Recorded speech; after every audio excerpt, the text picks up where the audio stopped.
Strawberry Fields Festival really is the field beyond right and wrong. Like that's the truth. Now that I'm falling wide open. The greatness of what went on at the festival, the music, the dance, the movies, the talks, it was all about being together. Like the whole experience was about us being together, to be met with twinkly eyes and truly seeing love there, like, and knowing that it was the consistent reminder of love consistently, like no matter what. The whole experience was true joining, like true joining.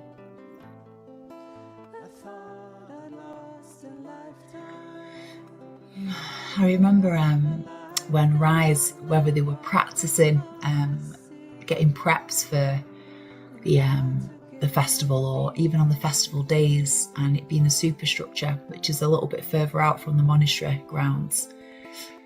And when they'd be singing and playing music, like that echo, it was just like knowing that the whole world is going to feel this vibration of love.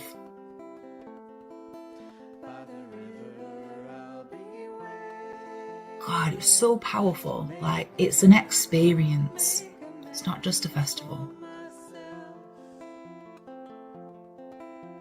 It shifts you in the right way. I'm so grateful for everybody there and the whole experience, truly. So, for anyone who's got a little twinkle in the heart to, should we go strawberry this year? Yeah, because I'm telling you now, right, it is not a normal festival like what we think. It's not an average experience. I'm not saying any other is, but this for me was beyond anything I've ever experienced in my life. And I want that for the whole world, to experience true unconditional love no matter where they're at.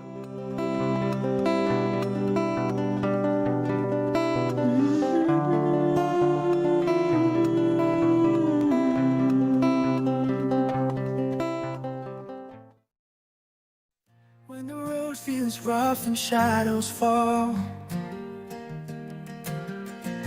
a miracle mind can answer the call. Stories of hearts that chose to be free, bringing light where fear used to be. Though 50 years of miracles shining bright, parables of David guiding us to the light. Let go of the fight, choose joy instead. Open your heart where love is led.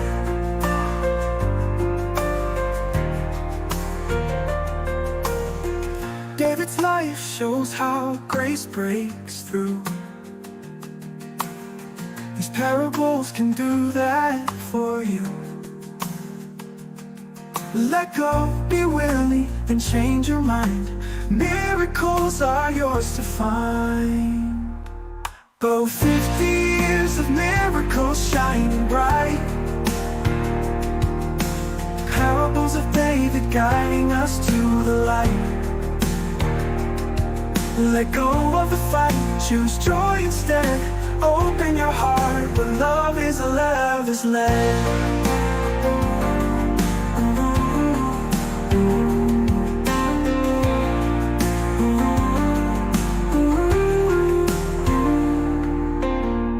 David's life shows how grace breaks through. These parables can do that for you.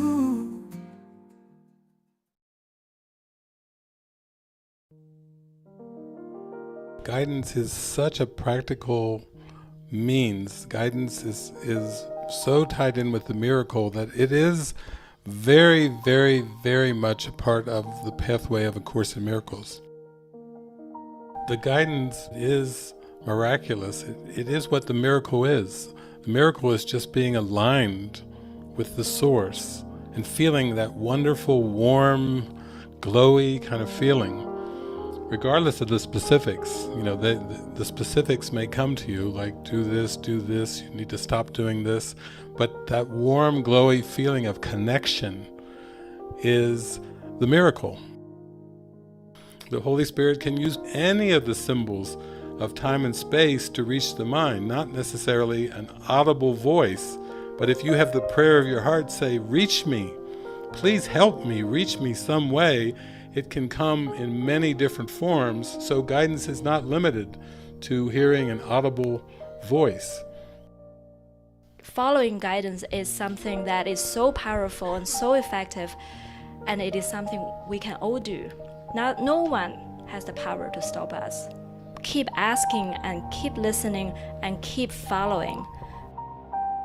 If two people are genuinely attuned to the Holy Spirit, they will hear the same thing at the same time. You see how that points more to there's just one Spirit. It's the Spirit of love. It's the Spirit of joy. It's the Spirit of connection. It's the Spirit of we're all in this together. It's the Spirit of we're all the same one. Whether we recognize it or not, we're really all just one self in God.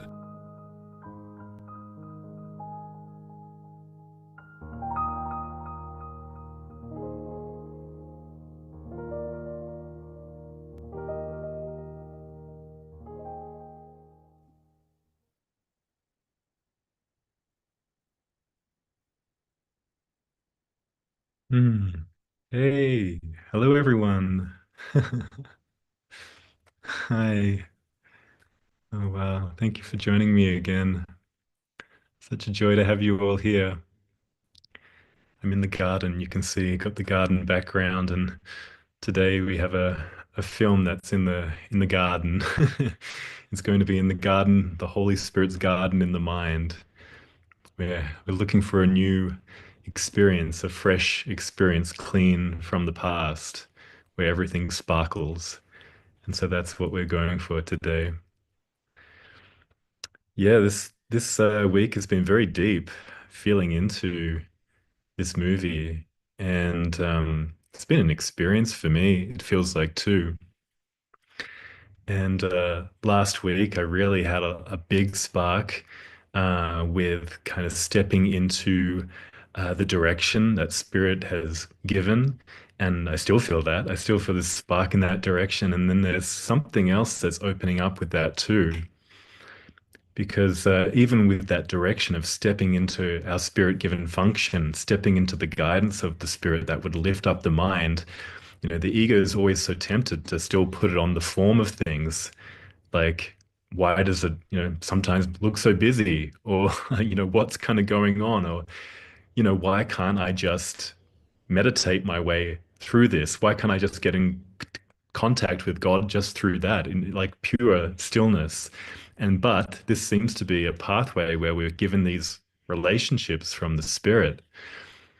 And so, yeah, I've been kind of finding many times this week still where the ego just wants to hang out in past cycles. It knows its ways of being comfortable, and it's not truly comfortable, because we're starting to feel this contrast now more and more, that there's such a liveliness with the Spirit. There's such a spark when we're in that flow, and then when we try to go into like a personal sense of I need calm or rest or distraction, even if it feels like pulling myself away from for a little bit, for if things feel high paced, but if I'm trying to pull myself away and keep myself separated, there's this kind of dead kind of feeling that comes in pretty quick. And so more and more now it's becoming very intolerable. Like we just can't stand that drag kind of feeling when we know so much more is available. And we've all had that moments when we we come together and we're in the joy of the present moment, and we feel such an aliveness. And I feel like that's what's given us in a more consistent way now. That's the experience that we can expect for ourselves. So why settle for any less than that? And Yeah, and I'm also just feeling like, it is helpful taking time sometimes to, like even when we start to feel like we're getting caught up in the doer, to then kind of like take a walk or do things that do feel beneficial that can open up the mind again. And I was feeling that yesterday. I kind of went for a walk down to the park here in Chapala, and the sun was setting and it was beautiful. It was like shining through the trees, and they were lit up with all these purple flowers everywhere. And there were boys playing soccer in the dust, and like the dust was going everywhere, and the sun was shining through, and it looked so idyllic. It was like, oh my God, this is so beautiful. And at the same time too, I could be aware of like where there was still a little bit of maybe anxiousness in the mind or anxiety, and I was kind of just questioning it. What is it in this moment where I'm not fully in the experience? Where do I still feel like a little gap? Or maybe there's just something I'm holding on to where there might be a guilt in the mind of like, have I done enough? Or um, did I do everything I can? And just different thoughts that can come up to take me away from the present moment. The ego is always like, no, you got to get back to it. You got to get back to work or whatever it is. And and then we want to allow ourselves just to be so much in the present moment, but it's also just genuinely noticing like when we're not, like when we feel like something's pulling us away, and it's judgment in the mind. It's still we're judging the personal self, like as much as we believe in this ego identity, there's still these judgments that come up in the mind, but wanting to clear that out. And so, yeah, I was just praying about that, and I was really realizing how important that is to me right now. Like, I really want that experience of a fresh, clean moment every moment. I want to meet my brother free from the past, and I want to feel alive. Like, I want to feel this freshness, like liveliness. And so I was just looking into the course about that. And so I want to read this one section that just describes that experience that feels so inviting. Can you imagine what it means to have no cares, no worries, no anxieties, but merely to be perfectly calm and quiet all the time? Yet that is what time is for, to learn just that and nothing more. God's teacher cannot be satisfied with his teaching until it constitutes all your learning. He has not fulfilled his teaching function until you have become such a consistent learner that you learn only of him. When this has happened, you will no longer need a teacher or time in which to learn. So there's something there that's kind of like inviting us. Can we imagine what it's like to have no worries, no anxieties, but be perfectly calm? And so it seems to be we've all had this prayer, like we really want that fresh new moment every moment. We want to invite the holy instant. And then it seems to be that these relationships seem to be coming in, like us with each other, or maybe we have projects we're joining, or just the ones that seem to show up in our life after we've had that prayer for healing. And so, yeah, I was reading about the holy instant, and yeah, what is it with these relationships and this cleaning? How can I step into that? So I want to read this little section now from I Need Do Nothing.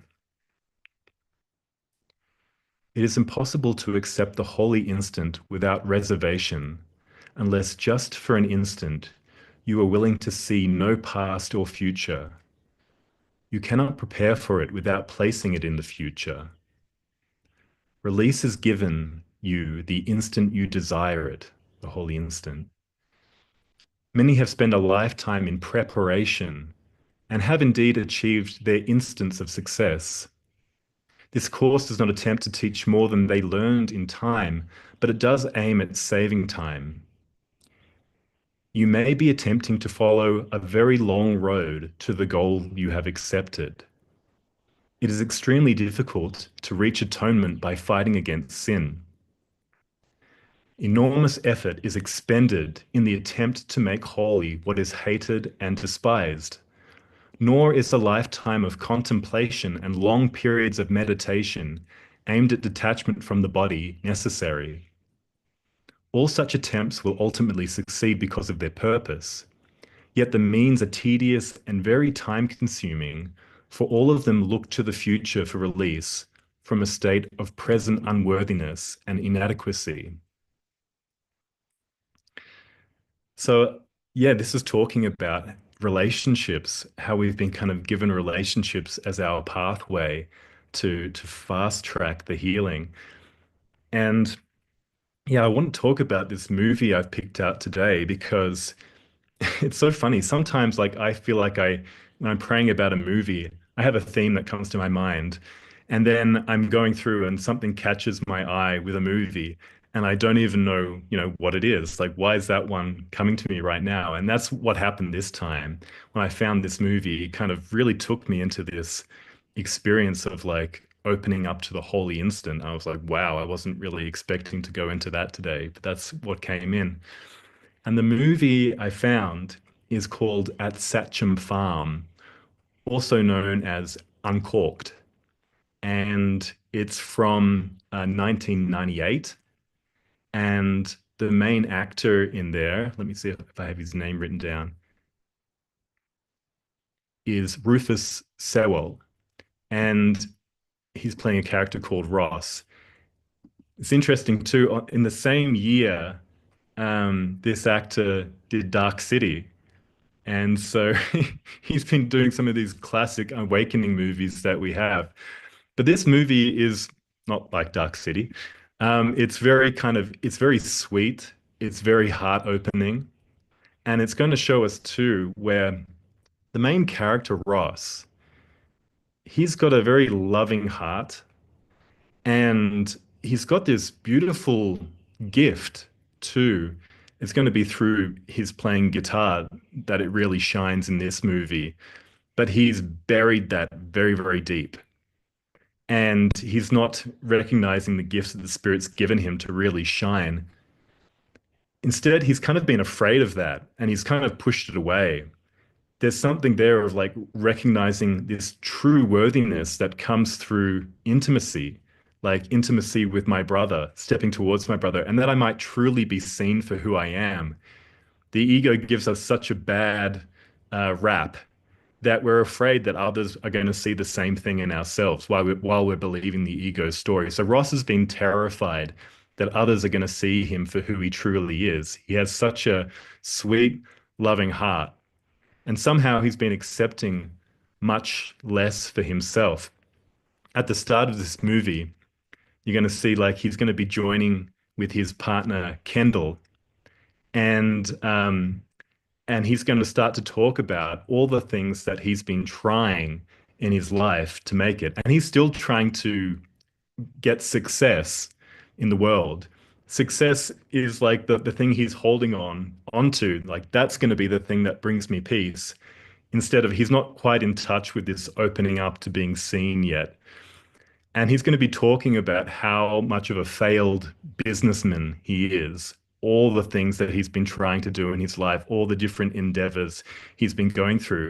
And he's like, yeah, this hasn't really been working. I can see I'm not actually a very good businessman, but he's still not willing to let it go yet and accept what is truly for him. He's still holding on to it, like some sense of security. If I can just get this, I'll be acknowledged by everyone. I've been a failure in the past, but I feel like if I can just push through with this, I'll get it. And that's not what's given for us. It's actually such a long, long waste of time for him when he has like the means given him right in this moment. We all have the means given us right in this moment to accept the holy instant, the worth and our experience of like this openness and this love is what's available for us right now. So Ross is going to go through this major healing in the movie where he's still trying to use the old means. He's still trying to get success and have a sense of accomplishment, and it's going to be failing. And it kind of seemingly seems to be that he's come together on his uncle's property. He has his uncle, Cullen, and he has this beautiful garden kind of property in the hills. It's in a place out in California, I think, but it's like very kind of like hilly and trees, beautiful big gardens, and it's just this symbol of this open mind and this open heart. And Uncle Cullen is a mystic. He is like going to be this Holy Spirit character through the movie. And he's kind of there and he's like looking out over everyone. And he has this deep care for everybody who's there. He's going to play this Holy Spirit character. And he wants everyone to open up to what's given in the present moment now. And he can see very clearly when Ross comes to visit him with his girlfriend, Kendall, he's going to see how much of an investment they both have in the future and how they still want to try to make it and they want to hold on to this thing, but he can see how tight and how in control they are with their lives and how they're really unhappy. And he can also sense the given relationships that are there in that moment that are going to open the heart. So just like the spirit can, the spirit's aware of these deep relationships that are right there with us that are going to open us up. So the spirit has to orchestrate these relationships and what's kind of going on there with our willingness. I mean, there is a degree of our willingness, and Ross has a very little willingness. It's going to look like he doesn't have any.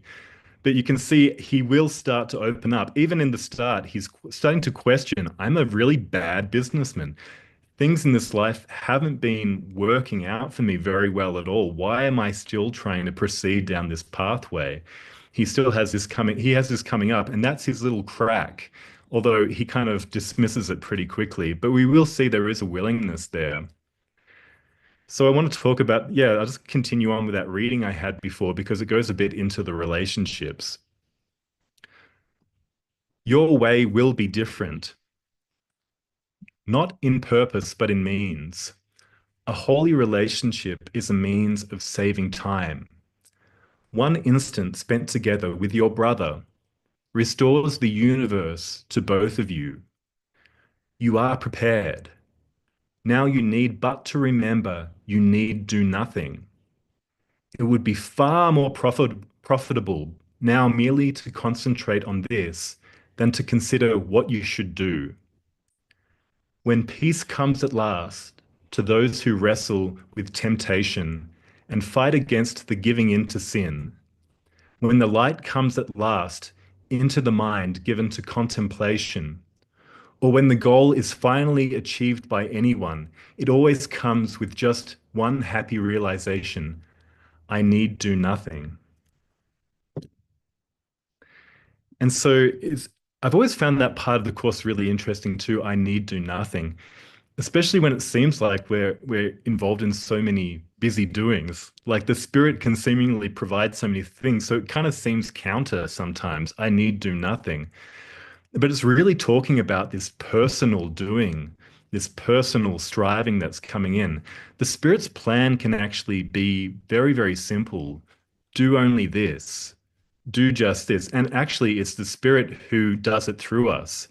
It's only what we add on and all the egoic thoughts that come in around it that make it feel like such a personal thing. Like, oh, okay, I got to do that now. And maybe I'll have to do this. And what about this? And all the thoughts that get added on to the spirit's guidance. But the guidance itself is usually always very simple. David talks about it like, being on the big slippery slide, going down the water slide, and you just have to put your hands up in the air and just let go. And there's no doing of anything. You're being taken on this ride. But it is kind of like coming into letting the body being used in that way. Even the words that come out can be like a water slide coming out of your mouth. It's just like the words can just come flow out in an easy way when we're really in the flow of the spirit. And there's going to be some beautiful scenes in this movie too, when there's this allowance, just like letting go of the control, and these words will just start coming out of the mouth, really involuntary. I'll just finish up that part I was reading. So I need do nothing. Here is the ultimate release which everyone will one day find in his way at his own time. You do not need this time. Time has been saved for you and your brother. Time has been saved for you because you and your brother are together. This is the special means this course is using to save you time. You are not making use of the course if you insist on using means which have served others well, like business and trying to make it, neglecting what was made for you. Save time for me by only this one preparation and practice nothing else. I need do nothing. It's a statement of allegiance, a truly undivided loyalty, because it for just one instant, believe it for just one instant, and you will accomplish more than is given to a century of contemplation or of struggle against temptation. So this is going to be this really beautiful example because there can be this fear that comes up in the mind, even of getting guidance wrong. Like, what if I listen, am I listening to the right voice or the wrong voice? What if I try, like, go down this direction and I've got it wrong? And the ego makes it so fearful. I've kind of like experienced now that our little willingness is so precious. Like, even when there's uncertainty in the mind, we can usually feel when, you know, guidance might come in. It might have this little brightness to it. And then there can be this keeping safe that can happen, like, well, that seems a little bit scary. And then the ego like holds back. So usually like there can be like, it's not always that guidance is going to feel like this big like joy that's immediately in the mind, because sometimes there's like the ego's fear is coming up at the same time. But if we're like quiet with it and we hold it, I love what Kirsten used to talk about with guidance. Sometimes if there was like a choice, she'd even imagine holding one choice in one hand and another direction in the other hand and just feeling. And and it's like I can feel, and you can like have an idea, and you can imagine that idea of like maybe there's a direction or something you've been thinking about, and you can hold it in one hand, and you can say, "Oh, I can. How does that feel to me? I can feel a lightness, or maybe I feel a spark with that direction. There's something that kind of feels bright to me, and maybe there's another way or way you've been doing things. Like, how does that feel if I just stay with this way? Or maybe it's starting to feel a bit heavy now, or I don't feel alive." And in that way, we're just starting to kind of get this like, what is it? Even if it starts to feel like a little bit like, oh my God, this feels a bit scary. At least there's something there. Maybe I can try stepping towards. So in this movie, Uncle Cullen is going to be there. And Uncle Cullen is this Holy Spirit character who's really going to help Ross. He's going to just keep on bringing the present moment back to Ross. Ross has been given this big wine collection from Uncle Cullen. And Uncle Cullen's kind of disappointed because he just wanted to give to Ross so he'd drink it. But Ross wants to now sell it because Ross is still kind of focused on the future. He has this expensive wine collection. And also, there's this mine that Ross wants to sell the wine to then buy this mine that's on the property where Uncle Cullen is. Uncle Cullen, Ross, and Ross's brother Tom, they all have like shares on this kind of property. And so it's really beautiful because Uncle Cullen is using the property just to be in the present moment. And he just wants to be, he's like really, he really loves talking about the mystics and like being in the present moment. Tom, who's his brother, is on the property too. Tom has been out in the garden. They hardly ever see him. He's out in this big, what do they call it? I can't remember, but like a big tree garden area. And he's been working on it. He's been kind of like, he's been developing it and he's been pouring his heart into it with this group he's working with. So they hardly ever see him. And Ross is really judgmental. He thinks he's like a hippie. He's lost. He's out there. He doesn't know what he's doing with his life. And there's so much judgment that Ross is pouring onto his brother as well about how his brother is approaching his life. And so Ross is brought here and he's going to be given these relationships to kind of see like the value that's there in the present moment. Ross has kind of pushed away how loved he actually is. He has this beautiful gift that he's been holding back on, the guitar that he can play so beautifully and inspires and has been his gift. He's been letting it kind of like gather dust. He hasn't touched it in ages. And it comes up that there's this very deep fear around using that because he feels like he's not good enough. And that's what's going to be coming up. And so the uncle's going to be there as a symbol to help him step through, and he's going to really actively resist it for a while. But then he's finally going to say, like, okay, what I'm trying to do really hasn't been working for me. So this is going to be like an experience, this movie. It's kind of like a meditation. And so I don't want to try to intellectualize it too much because you're just going to feel it. You're going to feel the direction with it. It's really like an unwinding movie. Kendall, who's his partner too, she comes in there. She's been trying to support Ross. She's very kind of a businesswoman too, and she's going to be a really big figure of control, she's been really controlling her life and trying to get Ross back on track. But even that is going to be coming up for like, we don't need to hold on to control any longer. She's going to have this kind of love interest in somebody else who's on the property, this diver, Tom.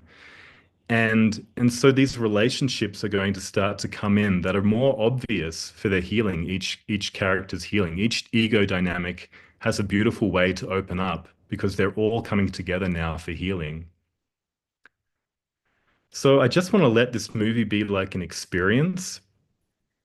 Um, yeah, if you can feel it yourself, even from that beginning part that I read, where there's still any anxiety in the mind, or like just day to day, where you kind of still feel like maybe like in interactions that there's still some kind of control, or you can't let yourself be fully present or at ease in the present moment.